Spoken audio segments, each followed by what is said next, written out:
Hey guys, this is John with Cheap Old Cars and Audio, and I'm going to do a little bit of a reaction video today. I've never done a reaction video before, and honestly, I'm not sure the sound will come through properly. It's fine though. This is the first time I'm doing this, we're going to give it a shot. So I'm going to play this little bit of April's Garage channel, and it's mainly what old Tyler Hoover's saying about the Chevy SSR. So let's play this and see if you guys can hear it, and I'll kind of go back through what he says anyway, so let's do it. Very generic looking cars, like special fancy others. I'm gonna go up. The Chevy SSR is considered a thud. I have one. I mean, they came out and it was based on the Trailblazer chassis, and they started with a 5.3. The truck engine is not the best performance. They tried to fix it midway through with a LS engine. Too little, too late, and then the truck bed wasn't usable, so it really wasn't like an El Camino. The convertible that part of hot it. rod throwback and trying to bring the nostalgia back, but it's just a total mess for me. If they had made it somewhat usable to truck, Yeah. they probably would have done better. Or if they made it a really fun performer drive that like handled better, not on a Trailblazer chassis that and didn't really sharpen things up very much. Yeah. And it would have done better. But they screwed that. They didn't make it ugly. The XLR's on. Okay. Don't know if you heard all that, but he said the bed wasn't usable, so it wasn't like an El Camino, and it's on a Trailblazer chassis, so the handling wasn't that good. Fair enough. I mean, I had a Trailblazer SS, and for what it was, that's always the caveat with these types of things. For what it was, it handled pretty well, and it had the LS2 with the auto. Now, there's a little bit of a problem that I have with. I mean, I agree with most of their reasoning behind that. I'm just gonna kind of contradict a couple points, and it's mainly the bed and the handling. Excuse me. Jeez. It wasn't that the bed was a problem, and I'm going to bring up a picture of a bed here. Here's the bed of an SSR, and you can see it's mostly plastic. It has some rails in it. I think carpet was an option. I can't remember for sure, but I know that people put carpet in them. People did little fake wood slats in them like the old 50s trucks. That was fine. This was fine. The bed was fine. And the handling was fine. See, Tyler Hoover is 39. I'm 40. Okay, these weren't for us, right? These were for boomers at or near retirement age, and they were looking for something that reminded them of their dad's old early 50s Chevy truck, because a lot of guys of that era love those trucks, and they were looking for something like that. Cut some coughs into this. Jeez. And the bed on it didn't need to be a big full bed that you could actually use like a truck. It needed to hold a cooler and a couple chairs, maybe your little fold-up tent to go to a car show. That's what this was for. It was completely impractical, right? In much the same way that the Corvette is impractical, and this actually has 2 seats and more storage than the Corvette, so it's more practical than a Corvette. It sits up higher and everything. That's what it was for, though. This is the Corvette for the guys whose wives wouldn't let them have Corvettes, or maybe their knees were too bad and their backs were too bad to get in and out of a vet. So it was something that had kind of that retro look for the boomers, right? And it had all the car show stuff. It had the retractable hardtop for guys that wanted to ride motorcycles but their wives didn't want to ride with them. And much like the Corvette has the target top that comes off, right? Same thing. And it had just 2 seats. Big problem, big problem was the power. That was really it. In my opinion, and having a dad as a boomer and talking to plenty of other guys at car shows and all this stuff, most people's problem with this was that it was 5.3 in auto from the get-go. They wanted a manual transmission and something bigger than a 5.3. Because you also have to think, a lot of these boomers that were being shown this and being advertised this vehicle, they grew up in the era of a small engine being a 350, right? Or maybe a 302 Ford, and obviously a 5.3 is like a 323 or 325 or something like that. But to them, a 5.3, it just sounds small, right? It doesn't sound interesting. It doesn't sound like it's a big powerful engine. And the 5.3s of that era, the LM7 I believe is what they used in this, they make about 315 horsepower.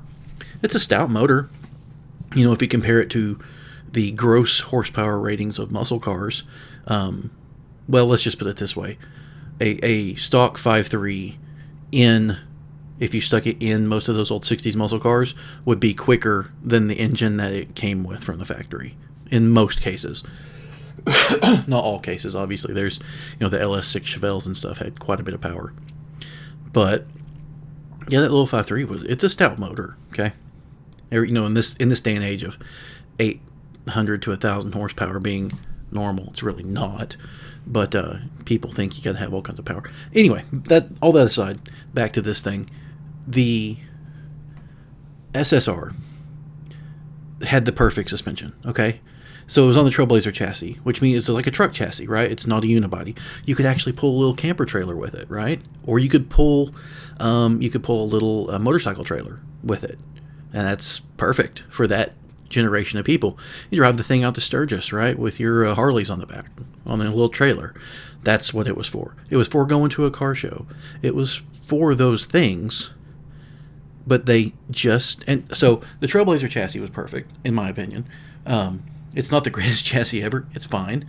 It had the option of having rear airbags and all kinds of stuff, so I don't remember if the SSRs did or not. But the suspension was fine as well, because this wasn't supposed to be some kind of, corner storming, crazy, handling awesome car. The Vet is for that. If you want to spend some money and you just get a base Vet or a Z51, base car essentially, and you got something that goes around corners well. This was for the boomers that had a little chubby. They didn't want to get in and out of a Corvette, or their wife wouldn't let them get a Corvette. But they could still have something cool that they could polish and take to car shows. The chassis was fine. The bed was fine. So those complaints, and that's the main thing this video is about, those complaints, that's irrelevant. It was purely because it was a 5.3 with an auto. That's what failed it. Like, I am actually interested in an SSR. I would love to have one, right? It would be the 6-liter LS2 with a manual. I don't know what 5.3 was in those. It might have been the L33. I think it was.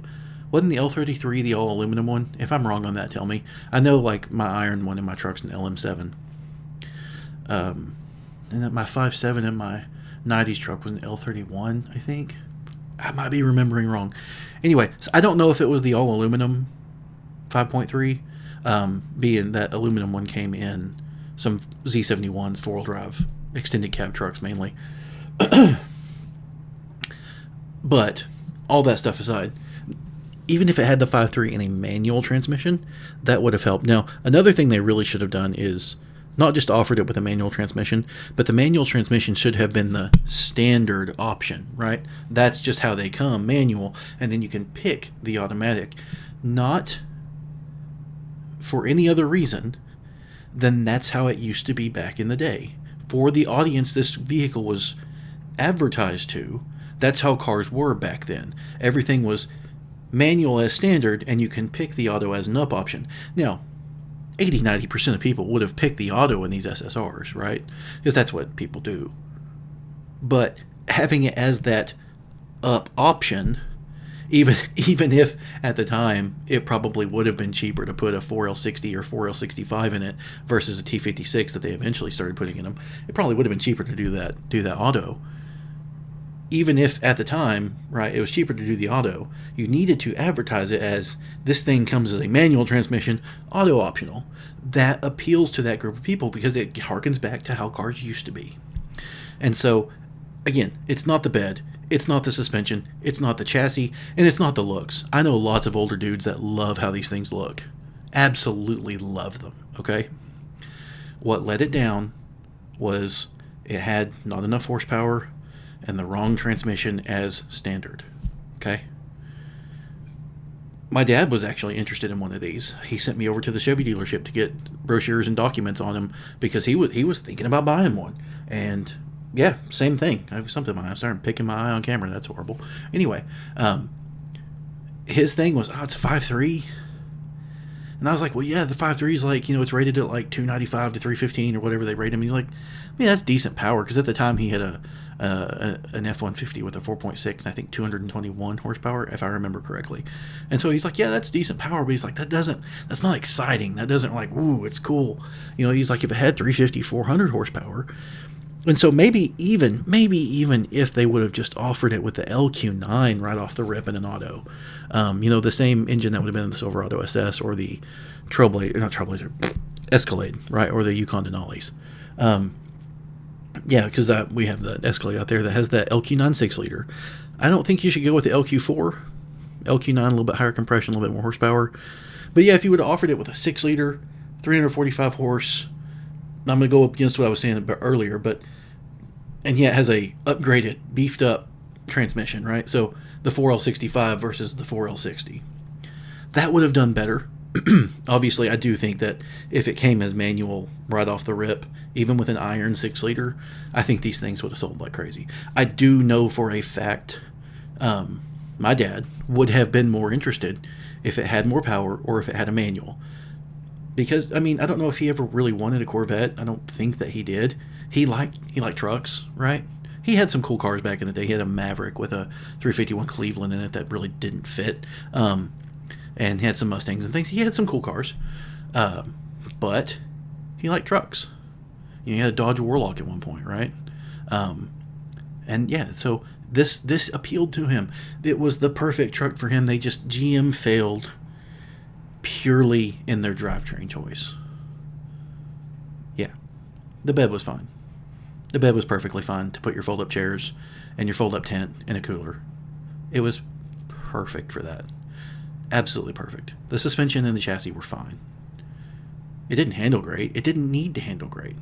The guys that were going to buy it, I mean, I've already said this, but the guys that were going to buy it were never going to go out ripping through the corners in this thing. Now, they might have taken it to the tail of the dragon, right? And they were going to go 20. Putt back and forth. I'm going to cause some issue here. They were going to go about as fast as the Harleys go. That's gonna cause some issues. But yeah, that's kind of my my little critique here on April's Garage. I love their channel. April is about, so my wife would watch Hoovie's Garage some with me, but when they started doing Good Morning YouTube, and then that transitioned into April's Garage. That's like the first. My wife's kind of into cars. She'll go to car shows with me. She has her own car she takes to car shows with me, the red V6 and the blue Mach 1 she takes. And she's kind of into it, not near as much as me. But yeah, April's Garage is like, she'll watch that. She likes to hear that feminine point of view on the cars. So that's cool.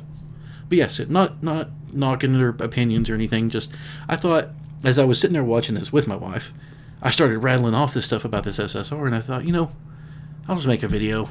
And I'll put it out there, and we'll see what happens. So anyway, that's what we got today. I don't know when I'm going to post this. I'm going to be out of town a lot next week, so I've actually got a different video that's coming out about kind of why I'm into the cars that I'm into. I meant to start out being like, what do I mean by cheap cars and audio, right?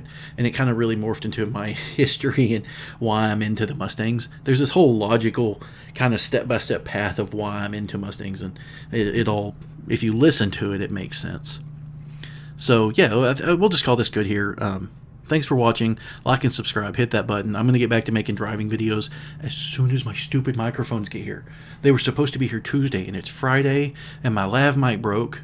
And I'm going to go off on this tangent real quick. I want you guys to be able to hear the exhaust of the car. Most YouTubers go out and it's about them, their personality, and you watch them drive the car. That's not what I'm after. You guys will see plenty of me. I'm going to keep doing this YouTube thing. You'll see plenty of me. You'll hear me talking. You'll hear my opinions. But when I'm driving, it ain't about me. It's about the car. It's about the exhaust. It's about the feel of the car, the suspension, the way, it starts to maybe break loose in the corner, the front or the rear breaking loose. It's all about the car. And that's what I want my videos to be focused on when I drive, is the car. So my lav mic broke, and I was using it on running it back through the car. It was a wired mic, and out the trunk to mount on the rear bumper and have good exhaust noises. And it broke, and so I ordered some of the little DJI mic minis, the little guys you put on your shirt, and so I can put like one on my shirt and then one in the back of the car. It's magnet, so you can put it on something, and then I can adjust the audio levels to hear the car or hear me or whatever. That's what I'm working towards. Not there yet. The stupid mics just still say delayed. I don't know. I might cancel the order and redo another one. But we'll get there. This is a small temporary problem. I think I've already got 30 or 40 videos out, and so I'm just going to keep plugging away at this, and eventually I'll find my group of people that like me and like to hear what I say and my rambling and ADHD brain and the different tangents I take and all the stuff. And we're going to make it. We're going to rise up together, and you guys, hopefully in time, are going to help me build a car guy mecca with, oh my gosh, I talked about this in another video. I want a multi-use facility that's part car museum, part rentable space for indoor car events. Like you have a car event that's like 20, 30 cars. I'm going to have space big enough to get, excuse me, to get everybody inside, have a large parking lot to be able to rent out. Now, this is going to be a lot of money to buy something that's already built and that big. But that's what I want. I want a multi-use space. I want to be able to put on some detailing classes. I want to be able to put on some basic car maintenance classes and teach young people how to do things. And I'll do that for free, most likely, if I can, and be able to rent the space out, be able to rent out the parking lot for events, or just be able to rent out an interior space to anyone for any event that they have, right? Local homeschoolers need a place to meet up and have a thing. Yeah, it's raining outside. Come, give me $20, $30, whatever makes sense for the financial side of it. I have worked as a pricing analyst. I know all numbers and finance and how to make profit and loss sheets and all, and do all the things, right? So I know I would know how to price it at the time, given my cost at the time. But that's what I want. That's what I want to do. Think if Cletus has the Freedom Factory, I want the America Museum. Okay? That's what we're after here. So yeah, like and subscribe. Come back for more. Hit the bell icon. All the things. Eventually, I'm going to have merch. When I hit 1,000 followers, we're going to start doing some merch. I'm at 88 right now, so I've got a ways to go. When I hit 1,000, we're going to start doing some merch. My wife already has a shirt business. She can already print out things. We don't have a DTF printer, which is direct to fabric, but we already have supply stuff, and she already has tons of shirts out there. And we can start printing our own merch, and we're going to get there. Like right now, 88 people. I don't know if it's worth it. I do have a design idea in mind. Goodness, this is taking a tangent off to a different path, isn't it? But yeah, I've got an idea in mind for my logo, and it's going to be like a corner sign, like the yellow suggested corner sign of like 15 or 20, then crossed out in like, LOL or 55 mile an hour or 70 mile an hour, whatever, right? I'm working on it. I'm coming up with it. We're going to put down some shirts eventually, and yeah, we'll have some merch. And geez, maybe if this thing grows eventually, yeah, we're going to have the America Museum, and we're going to have. I'd love to get dealer's license and be able to roll through some cars and do things, and lots of plans. So please like and subscribe. I think I've said that a bunch of times, but I'm going to keep asking, because you have to ask for people to do it. Let's do this. Let's raise it together, and eventually I have a place where fans and people that like this can come hang out and watch. Yeah, I'm in Arkansas, and the thing might not end up being in Arkansas, but the plan is also a franchisable business, a business plan that can work for many things. And I've run some numbers on it. I think it can work, depending on the size of the building and what we have to do, because the size of the building and the size of the parking lot dictate what aspects of the business you can make work and not make work. And so yeah, I'm getting there. I'm slowly getting there. I'm slowly running out of money because I'm not working right now, living off savings. But let's do this. Let's build it up.